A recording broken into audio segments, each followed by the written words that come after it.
हमें सियोंग के पास्ट का सीन दिखाया जाता है जहाँ ये बताता है, मैं बचपन से ही कैमरास के बीच घिरा रहता था। मेकअप और कैमरा वर्क ये बेसिक स्किल्स हैं। उस वजह से लोग मुझे एक्टर्स से कंपेयर करने लगे थे और कहने लगे थे कि मैं एक्टर के रूप में भी इजीली फिट हो सकता हूँ। ऐसे ऑडिशन को तो मैं इजीली क्रश कर दूंगा और सारा प्राइज और मनी मैं ही ले जाऊंगा। इस बंदे की हंसी देखो यार। फिर सियोंग कहता है, जो पैसा मुझे मिलेगा उसे मैं इन्वेस्ट कर दूंगा। तभी कोई औरत सियोंग की मदर पे चिल्लाती है और कहती है, तुम क्या कर रही हो? आखिर तुम अंदर क्यों नहीं जा रही हो? सियोंग की मदर कहती है, आप क्यों नहीं पहले चली जाती? ये लोग अब लिफ्ट में आ चुके हैं। सियोंग उस अमीर औरत को गुस्से से देख रहा होता है। सियोंग की मम्मी इस अमीर औरत के बच्चे को क्यूट बोलती है, जहाँ इस बच्चे की नैनी कहती है, ये हमारे यंग मास्टर हैं। पर इन्हें बीच में रोकती हुई ये औरत कहती है, हमसे बात मत करो, समझी? तुम भी यहाँ ऑडिशन के लिए आई हो, है ना? क्या तुम कंपटीशन को बढ़ाने की कोशिश कर रही हो? वेल, अगर तुम्हें कोशिश करनी है तो कर लो, पर सेलेक्ट तो हमारा जा ही होगा। इसको ऐसे देख के सियोंग को काफी गुस्सा आता है और वो कहता है, क्या कहा तुमने? और गुस्से से इसे देखने लगता है। ये औरत कहती है, आखिर ये बच्चा मुझे ऐसे क्यों देख रहा है? सियोंग फिर बोलता है, देखो तो इसे, जैसे बड़ी रॉयल और क्लासी हो, सर से पाँव तक लग्जरी ब्रांड्स में लिपटी हुई और नैनी को सर्वेंट की तरह घुमा रही है। एकदम text book rich house madam लग रही है ये। पर तुम रुको, मैं तुम्हें ऑडिशन में पूरी तरह से डिस्ट्रॉय कर दूंगा। सीन ऑडिशन पे शिफ्ट होता है। यहाँ और भी बच्चे आए होते हैं। सियोंग की मदर कहती है, ये आसान नहीं लग रहा है ना? पर सियोंग कहता है, ऐसा नहीं है, ये बस एक सिंपल कैमरा टेस्ट है। वो बस ये देख रहे हैं कि हम स्क्रीन पे कैसे लगेंगे और अगर तुम थोड़ी एक्टिंग कर पाए तो ये सही होगा। पर दिक्कत है ये गरम लाइट, बच्चे इसे ज्यादा देर तक बर्दाश्त नहीं कर सकते। तभी डायरेक्टर उस अमीर औरत के बच्चे को बुलाता है। असिस्टेंट डायरेक्टर कहती है, अरे आप तो ड्यूक पेपर की वाइफ है ना? वैसे ये आदमी का नाम है या कंपनी का? खैर मुझे क्या। ये सुन के सियोंग कहता है, ड्यूक पेपर, अच्छा तो ये उस फैमिली से है। उनकी कंपनी का बिजनेस बस ठीक ठाक है। बेसिकली सियोंग कहना चाहता है ये उसकी कंपनी से काफी नीचे है। मतलब सियोंग के लिए ये बस मामूली लोग हैं। अमीरी देख रहे हो सियोंग की? सियोंग भी खतरनाक नजरों के साथ इसे देखता हुआ कहता है, चलो देखते हैं तुम कितने अच्छे हो। असिस्टेंट डायरेक्टर बच्चे को स्माइल करने को कहती है और ये बच्चा डर जाता है और रोने लगता है। असिस्टेंट डायरेक्टर कहती है, अगर ये ऐसे ही रोता रहा तो आगे कंटिन्यू करना मुश्किल होगा। ये औरत इससे कहती है, तुम किस बारे में बात कर रही हो? ये भी रोना बंद कर देगा, बस थोड़ा रुको। असिस्टेंट डायरेक्टर फिर से कहती है, पर दूसरे बच्चे भी इंतजार कर रहे हैं। ये औरत चिल्लाते हुए कहती है, तुम्हें इतनी जल्दी क्या है? थोड़ा रुक नहीं सकते तुम लोग? और तभी डायरेक्टर कहते हैं, नेक्स्ट चाइल्ड सियोंगुक। और वो असिस्टेंट से कहते हैं, मैडम और बच्चे को बाहर ले जाओ ताकि ये शांत हो सके और ऑडिशन जारी रखो। क्या सियोंगुक यहाँ पे नहीं है? सियोंग की मदर कहती है, हम यहीं पे हैं। और वो सियोंग को स्टेज पे जाके बैठा देती हैं। सियोंग का ऑडिशन स्टार्ट होने वाला होता है, पर तभी वो अमीर औरत सियोंग की मदर को धक्का देती हुई आती है और कहती है, सामने से हटो, मुझे देखना है ये कैसा करता है। सियोंग भी गुस्से में कहता है, हाँ तुम्हें अच्छे से देखना चाहिए क्योंकि मैं तुम्हें दिखाऊंगा कि मैं सेलेक्ट कैसे होता हूँ। और सियोंग एक्टिंग करना शुरू करता है और इसे ऐसा देख के डायरेक्टर काफी इम्प्रेस हो जाते हैं और कहते हैं, मेरा कैमरा लाओ। सियोंग इस तरफ देखो, यहाँ पे कुछ साइड एंगल की भी फोटो लेते हैं। क्यों पोज बना थोड़ा सा? हाँ ऐसे ही। अमेजिंग, ये बच्चा जीनियस है। ये बच्चा सच में एक जीनियस है, हमें इसे तुरंत ले लेना चाहिए। सियोंग की मदर सोच रही होती है, हमारा सियोंगुक एक जीनियस है। तभी डायरेक्टर आगे कहता है, मैं डायरेक्टर कुआक जुनाऊ, आपका बेटा सच में काफी कमाल का है, हमें तुरंत कॉन्ट्रैक्ट साइन करना चाहिए। क्या आपके पास कोई कॉन्ट्रैक्ट की कंडीशन है? सियोंग की मदर कहती है, डायरेक्टर क्या सियोंगुक के पास सच में टैलेंट है? ये सब काफी नया है मेरे लिए। डायरेक्टर कहते हैं, माफ करना, मैं कुछ ज्यादा ही एक्साइटेड हो गया था। ऑफ कोर्स सियोंगुक में टैलेंट भरा पड़ा है। सिर्फ कैमरा के आगे वो नेचुरली नहीं बल्कि वो मेरी सारी बातों पे ध्यान भी दे रहा था, जैसे उसे सब समझ आ रहा जो भी मैं कह रहा था। वेल, सियोंग को एक्चुअली में सब समझ आ रहा था। डायरेक्टर बोलते हैं, मैं सच में एक्साइटेड हूँ सियोंग के साथ काम करने के लिए। पर तभी वो अमीर औरत गुस्से में चिल्लाने लगती है, आखिर यहाँ हो क्या रहा है? अभी फाइनल ऑडिशन बचा है और तुम लोग ऐसे रिएक्ट क्यों कर रहे हो जैसे विनर डिसाइड हो चुका है? क्या ये सही है? मैं किसी और को विनर एक्सेप्ट नहीं कर सकती जाही के अलावा। फिर हमें फाइनल कैंडिडेट दिखाए जाते हैं जिसमें सियोंग के साथ उस अमीर औरत के बच्चे का भी नाम होता है। एक टीम मेंबर इन्हें वेट करने के लिए कहता है। ये औरत का मूड अभी तक खराब होता है। सियोंग की मदर कहती है, हमारा सियोंग फाइनल कैंडिडेट है, जबकि यहाँ और भी प्यारे और समझदार बच्चे हैं, फिर भी सियोंग सबसे बेस्ट लगा यहाँ। क्या मैं नर्वस हो रही हूँ? उस अमीर बच्चे की नैनी कहती है, क्या आपको कोई दिक्कत है? सियोंग की मदर बताती है कि उसे वॉशरूम जाना है। नैनी कहती है, बच्चे को मुझे दो और तुम जल्दी जाओ। और फिर सियोंग की मदर यहाँ से चली जाती है। नानी सियोंग को देख के कहती है, मैं जितना इसे देख रही हूँ ये बच्चा सच में कुछ तो है। ये सुन के उस अमीर औरत को गुस्सा आ जाता है और वो कहती है, क्या आप सीरियस हैं? एक तो पहले से मैं गुस्सा हूँ कि हमारे जाही को इस जैसे बच्चे से कंपेयर करा जा रहा है। क्या आप नौकरी से निकलना चाहती हो? अगर ये बच्चा इतना ही अच्छा है तो तुम इसे पाल क्यों नहीं लेती? बच्चे की नैनी से माफी मांगती है। सियोंग को ये सब सुन के काफी गुस्सा आता है और वो कहता है, जरा देखो तो तुम किस तरह से बात कर रही हो। आई रियली विश कि मैं इसे थप्पड़ मार सकता ताकि मुझे थोड़ा सुकून मिलता। तभी असिस्टेंट डायरेक्टर आके कहती है, क्या सियोंग की मदर यहाँ है? ये औरत बताती कि वो अभी यहाँ नहीं है, तुम आराम से बात कर सकती हो। सियोंग को इन पे थोड़ा शक होता है। तभी ये औरत असिस्टेंट डायरेक्टर पे चिल्लाने लगती है और कहती है, सीरियसली क्या हमें इस बच्चे से कम्पीट करना चाहिए? जाही तो ऑलरेडी विनर बन चुका था, है ना? असिस्टेंट डायरेक्टर कहती है, हाँ मैडम ये सच है, पर ये सुन के सियोंग समझ जाता है कि दाल में कुछ तो काला है, या पूरी दाल ही काली है। सियोंग कहता है, तो ये ऐसा है, ये करप्शन कॉमन है, इसमें मॉडल ऑलरेडी डिसाइड हो चुका होता है और ऑडिशन सिर्फ फॉर्मेलिटी के तौर पे होता है। अपने बच्चे की पहली परफॉर्मेंस के लिए दूसरे बच्चों को सिर्फ टूल्स की तरह इस्तेमाल करना और फिर उन्हें साइड में फेंक देना, ये पहले से एक प्लान था। असिस्टेंट डायरेक्टर कहती है, मैडम प्लीज थोड़ा और सब्र कर लीजिए, ये मुश्किल होगा अगर डायरेक्टर ने नोटिस कर लिया तो। ये औरत कहती है, क्या डायरेक्टर हमारी फैमिली को नहीं जानता? जो लोग ऊपर बैठे हैं उन्होंने ऑलरेडी डिसाइड कर लिया, इसमें डायरेक्टर क्या कहेगा? असिस्टेंट डायरेक्टर कहती है, उन्होंने काफी अवार्ड जीते हैं अब्रॉड में, ऊपर बैठे लोग डायरेक्टर का कुछ नहीं कर सकते। एनीवे हम ये बात डायरेक्टर को पता चलने नहीं दे सकते। आपने फाइनल ऑडिशन के लिए प्रिपरेशन करी है ना? ये औरत कहती है, और हाँ मैं इसको इसलिए औरत कह रहा हूँ क्योंकि इसका नाम मुझे अभी तक नहीं पता है। खैर ये कहती है, ऑफ कोर्स मैंने प्राइवेट टीचर रखा था ताकि ये अच्छे से प्रैक्टिस कर सके। असिस्टेंट डायरेक्टर कहती है, बस हमें यही चाहिए था, आफ्टर ऑल ये दूसरा लड़का जाही से बेकार ही परफॉर्म करेगा। फिर ये जाही के पास जाके कहती है, ऑलराइट जाही, कैसा रहेगा अगर हम इसे दोबारा से प्रैक्टिस कर ले तो? मेरे बात बोलो। सियोंग एक स्माइल देता है। फिर हमें फाइनल ऑडिशन का सीन दिखाया जाता है जहाँ डायरेक्टर कहता है, जो बच्चा लाइंस को नेचुरली बोल पाएगा वही विनर होगा। सियोंग अपनी मदर की तरफ देखता हुआ कहता है, डोंट वरी, मैं हैंडल कर लूंगा। डायरेक्टर एक्शन बोलते हैं और सियोंग सोचता है वो शूटिंग पे कैसे रिएक्ट करते हैं, उसकी डायरेक्शन भी स्कोर का पार्ट होगी।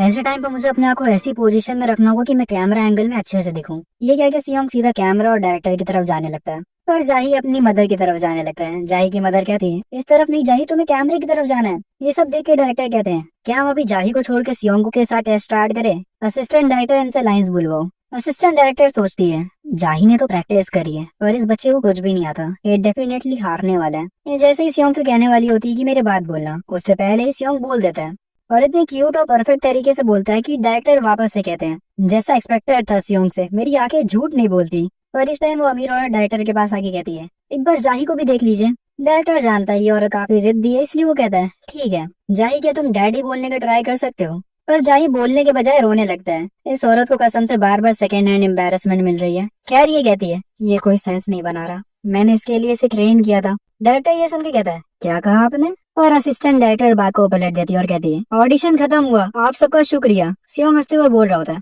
अब कुछ नहीं हो सकता, मैं ऑलरेडी जीत चुका हूँ। पर तभी थोड़ी देर बाद हम देखते हैं कि उस अमीर औरत का बच्चा जीत जाता है। वेल ये तो होना ही था। सियोंग की मदर असिस्टेंट डायरेक्टर से कहती है, ये नहीं हो सकता, मेरी सियोंग ने काफी अच्छा परफॉर्म किया था। और असिस्टेंट डायरेक्टर कहती है, बस इसलिए कि इस बच्चे ने क्यूट एक्ट किया इसका मतलब ये नहीं कि ये चाइल्ड एक्टर बन सकता है। तभी वापस से वो अमीर औरत आ जाती है और कहती है, तुम जीतने की कोशिश कैसे कर सकती हो, भी सिर्फ थोड़े से चार्म के साथ? क्या तुम्हें अपनी औकात नहीं पता? एक लो क्लास बच्चे के लिए सेकंड प्लेस भी काफी अच्छा है, तुमने इसके लिए काफी मेहनत करी होगी, है ना? ये कह के ये औरत यहाँ से चली जाती है। सियोंग की मदर कहती है, ये ऐसी बातें मेरे सियोंग के सामने कैसे कर सकती है? पर सियोंग काफी शांत लग रहा होता है और वो अपनी मदर को भी रिलैक्स होने के लिए कहता है और फिर बोलता है, सब कुछ वैसे ही हुआ जैसे मैंने सोचा था, अगर मेरी कैलकुलेशन सही हुई तो।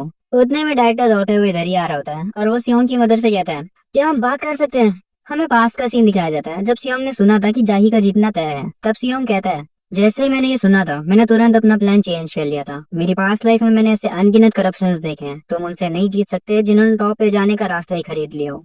और जब हार नहीं है तो लड़ाई लड़ने का फायदा क्या है? एक ट्रू बिजनेसमैन हमेशा बड़ा एम करता है और वो चीज है कनेक्शंस। तभी डायरेक्टर कहते हैं, सियोंग की मदर मुझे आपसे कुछ बात करनी है, आप जरूर सरप्राइज हुई होंगी। वो कमीने लोग, ऐसा लगता है कि ऑडिशन पहले से फिक्स था। मुझे माफ करना सियोंग, मैं तुम्हें ये बेकार सीन नहीं दिखाना चाहता था। सियोंग पूरा खुश होकर बोल रहा होता है, हाँ फिर आगे आगे तुम्हारा क्या मतलब है? डायरेक्टर सियोंग की मदर को अगले हफ्ते कमर्शियल शूट के दिन बुलाते हैं। ये सुन के सियोंग कहता है, बस यही तो चाहिए था मुझे कोई वन टाइम कमर्शियल मॉडल नहीं बनना। डायरेक्टर को इम्प्रेस करो इक्वल्स टू कनेक्शंस, फिर मुझे चाइल्ड एक्टर के रोल्स मिलते जाएंगे और बाद में मैं एक चाइल्ड स्टार बन जाऊंगा और फिर उसके बाद मैं अमीर बन जाऊंगा। मेन बात यह है कि मुझे एक स्टेबल और कंसिस्टेंट पैसा आने का सोर्स सिक्योर करना चाहिए। ऐसे कमर्शियल के साथ तुम जो चाहो कर सकते हो। मैं तो इस डायरेक्टर को अपनी तरफ खींचने वाला हूँ, फिर बहुत पैसे कमाऊंगा और उन पैसों के साथ मैं अपनी फैमिली को सपोर्ट करूंगा। सियोंग की मदर डायरेक्टर से पूछती है कि उन्हें कमर्शियल शूट पे क्यों आना है। डायरेक्टर इसके जवाब में कहता है, बेबी मॉडल्स के लिए हम एक या दो बैकअप जरूर रखते हैं क्योंकि वो कभी भी बीमार पड़ सकते हैं। और सच कहूँ तो हमें काफी चिंता है अभी के विनर के बारे में। वेल चिंता तो बनती है क्योंकि जाही कभी भी रो पड़ता है। डायरेक्टर सियोंग की मदर का हाथ पकड़ के कहता है, प्लीज बस इस बार हमारी मदद कर दीजिए। सियोंग की मदर कहती है, लेकिन मैं सोच रही हूँ कि सियोंग ठीक रहेगा। और सियोंग कह रहा होता है, अरे ऑफ कोर्स मैं ये करूंगा, आप बस इन्हें हाँ कर दो। सियोंग की आंखों तक में पैसे दिख रहे होते हैं, ये लड़का सच में लालची है। खैर डायरेक्टर कहते हैं, ये ऐसा लग रहा है जैसे इसे हमारी सारी बातें समझ आ रही हो। अगर सारे बच्चे सियोंग की तरह होते तो मेरा काम कितना आसान हो जाता। खैर, क्या आप मुझे अपनी कांटेक्ट इन्फॉर्मेशन दे सकती है मैम, फ्यूचर के प्रोजेक्ट्स के लिए सियोंग के साथ। और ये रहा मेरा बिजनेस कार्ड। सियोंग की मदर डायरेक्टर को अपने घर का नंबर दे देती है। तभी एक हफ्ते बाद शूट का सीन दिखाया जाता है। सियोंग की मदर उसे लेके यहाँ आ चुकी होती है और कहती है, मुझे यकीन नहीं हो रहा फॉरेस्ट में एक ऐसी जगह है। तभी यहाँ असिस्टेंट डायरेक्टर आती है, जिसे देख के सियोंग काफी गुस्सा हो जाता है और बोलता है, ये तो वही करप्ट असिस्टेंट डायरेक्टर है। असिस्टेंट डायरेक्टर बोलती है, ये बच्चा मुझे ऐसे क्यों देख रहा है? चलिए मैं आपको वेटिंग रूम की तरफ ले जाती हूँ। आप बैकअप के लिए यहाँ आई हैं, है ना? मैंने ये डायरेक्टर से सुना है। इस तरफ आइए प्लीज। उतने में सियोंग का ध्यान एक वॉशिंग मशीन की तरफ जाता है और ये इसी की कंपनी का प्रोडक्ट होता है, सैम जियोन टर्बो वॉशर। सियोंग कहता है, ये प्रोडक्ट काफी हिट हुआ था इसके रेवोल्यूशनरी ड्रम सिस्टम की वजह से। इसकी वजह से सैम जियोन कंपनी के स्टॉक्स काफी तेजी से बढ़ गए थे और इसकी वजह से ग्रैंडपा काफी खुश हुए थे। क्या ये कमर्शियल इसके बारे में? उतने वही अमीर औरत यहाँ आ जाती है और इन लोगों पे चिल्लाने लगती है कि ये लोग यहाँ क्यों आए हैं जबकि ये लोग फेल हो चुके थे। पर इस टाइम सियोन की मदर होल्ड बैक नहीं करती है। वो इस बार इसे जवाब देती है, डायरेक्टर ने हमें बुलाया है बैकअप के तौर पे, और ऐसी लैंग्वेज में बात मत करो बच्चों के सामने। ये औरत गुस्से में कहती है, बैकअप मॉडल्स क्यों चाहिए? असिस्टेंट इसे बताती है, अगर अचानक से जाही की तबीयत खराब हो जाती है तो इसके लिए बैकअप की जरूरत पड़ेगी। और इसके जवाब में ये कहती है, हमारे जाही को इन सब की कोई जरूरत नहीं है। वैसे भी इस कमर्शियल में ऐसा क्या मुश्किल है? जाही अभी टॉप कंडीशन में। वेल, जाही को देख के तो नहीं लगता। खैर, फिर ये कहती है, एनीवेज वैसे भी तुम लोग बेकार हो, जाओ उधर किनारे जाके बैठ जाओ। तभी यहाँ एक लड़की आती है, ये लीड एक्ट्रेस है, एम सियोन मी। ये कहती है, क्या ये वही बच्चे जिनके साथ आज मुझे शूटिंग करनी है? असिस्टेंट कहती है, हाँ आपने सही कहा, उधर जो लड़का है वो सियोंग है, बैकअप मॉडल, और ये जाही है, ऑडिशन का विनर। सियोनमी जाही से बातें करने जाती है और वो इसे भाव नहीं देता और रोने लगता है। सियोनमी मुंह बनाते हुए कहती है, वेल मुझे लगता है ये मुझ में इंटरेस्टेड नहीं है। और फिर ये सियोंग के पास जाती है, जिसको सिर्फ कनेक्शंस बनाने से मतलब है। ये सियोनमी से काफी फ्रेंडली हो जाता है। सियोनमी कहती है, मैं इतना फ्रेंडली बेबी कभी नहीं देखा। सियोंग की मदर कहती है, हाँ हमारा सियोंग काफी फ्रेंडली है सबसे। तभी सियोनमी कहती है, मुझे ये बच्चा ज्यादा क्यूट लगा, क्या मैं इसके साथ शूट कर सकती हूँ? ये सुन के उस औरत को गुस्सा आ जाता है और वो सियोनमी का हाथ कस के पकड़ लेती है और कहती है, तुम ये किस तरह की बकवास कर रही हो? कुछ भी मत बोलो। सियोनमी अपना हाथ छुड़ा लेती है और वो भी गुस्से में कहती है, एक्सक्यूज मी, आप कौन है और आपको पता है आप क्या कर रही हैं? ये औरत कुछ बोलने से पहले एक आदमी इसके कंधे पे हाथ रखे कहते हैं, मैंने यहाँ किसी को आवाज ऊंचा करते हुए सुना, आखिर यहाँ चल क्या रहा है? सियोनमी से देख के कहती है, वाइस चेयरमैन आप यहाँ कैसे आए?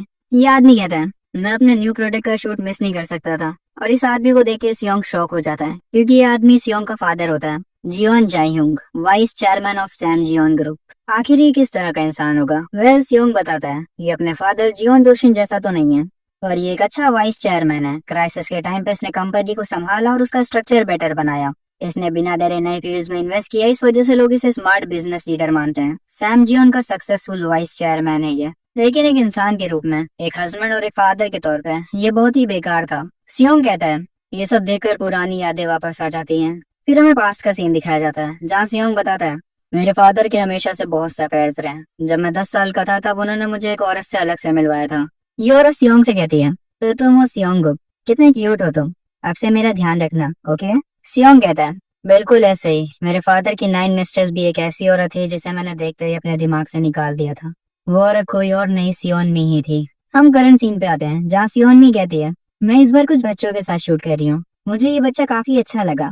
सियोंग के पिछली लाइफ के फादर उसके पास आके उसे हेलो बोलते हैं और उतना ही में इनका एक बंदा आके कहता है, एक्सक्यूज मी सर, आपके जाने का टाइम हो गया। ये कहते हैं, हाँ मुझे इतनी देर हो गई, माफ करना मुझे अब जाना पड़ेगा। फिर चेयरमैन उस औरत से कह के जाते हैं, प्लीज फिल्मिंग के टाइम अच्छे से ध्यान रखना। और ये सुन के ये औरत डर जाती है और कहती है, जी जी जी मैं बिल्कुल अपना बेस्ट करूंगी। क्योंकि इस टाइम ये सैम जियोन ग्रुप के वाइस चेयरमैन के सामने खड़ी होती है, जिनके आगे ये लोग कुछ भी नहीं है। फिर सियोंग कहता है, ये हमेशा एक प्ले बॉय लगते थे जो सिर्फ लड़कियों के साथ घूमते रहते थे, लेकिन जब बात क्रूशियल मोमेंट्स की आती थी तो इनकी पर्सनालिटी में कैसे